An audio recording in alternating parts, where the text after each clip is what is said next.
আমি কত কষ্ট করে কিস্তি তুলিয়া আজ তুলছিল গাড়িটা ও বাড়ির মানুষ আমার আজ মারিয়া বা ইত্যাদি। জীবনযুদ্ধে হেরে না গিয়ে নতুন করে ঘুরে দাঁড়ানোর আশায় স্ত্রী সন্তানসহ অন্যের জায়গায় আশ্রয় নিয়ে গোলাপগঞ্জ উপজেলার ফুলসাইন্দ এলাকায় শুরু করেছিলেন একটি হাঁসের খামার। আমার আর তারা খেয়ে মারলাম, আমি তার টাকা কোন অপারেটটা করলাম। আমার প্রায় 350-400 হাঁস আছে, নিয়ে 222টা না 23টা তারা মারিলেছে। ব্যাংক থেকে ঋণ নিয়ে স্বপ্ন বুনেছিলেন কালা মিয়া নিজের পায়ে দাঁড়াবেন, পরিবারের মুখে হাসি ফোটাবেন, কিন্তু নিষ্ঠুর বাস্তবতা সেই স্বপ্নকে টিকতে দিল না। রাত পাইলে আমার কিস্তি 1700 টাকা, আমি কিস্তি টাকা করতে কিন্তু মানে কিস্তি তো বড় কথা, রাত খেতে আমি খাইমো আর খামার মানুষ আসছে আমি ঘরের মাঝে, তারা রাতে আমি ডাইল ভাত খাইমো কিছু না, খালি ওটা চাউল আছে ঘরের মাঝে আর কিচ্ছু না।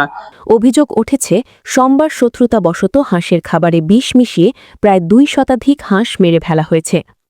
আমি তারা মানুষ দেখিয়া মানুষ দরকার মানুষ আমি চিনছি, যদি আমি বর্তমানে মানুষ প্রকাশ করার না, আমি আইনের মাধ্যমে যাইমো, যদি আইনের মাধ্যমে গিয়ে আমি কিছু তারা করতাম পারি তো সময় তার নাম আমি প্রকাশ করবো। বর্তমানে আইনের মাধ্যমে যাইতাম, আমি যে বর্তমানে সিলেট যাইমো আমারও বাড়া করতে নাই, মানে কি লাগে আমি আইনে আসতে তারা কিতাব মাতিতাম, মামলা দিতাম না কিতাব করতাম।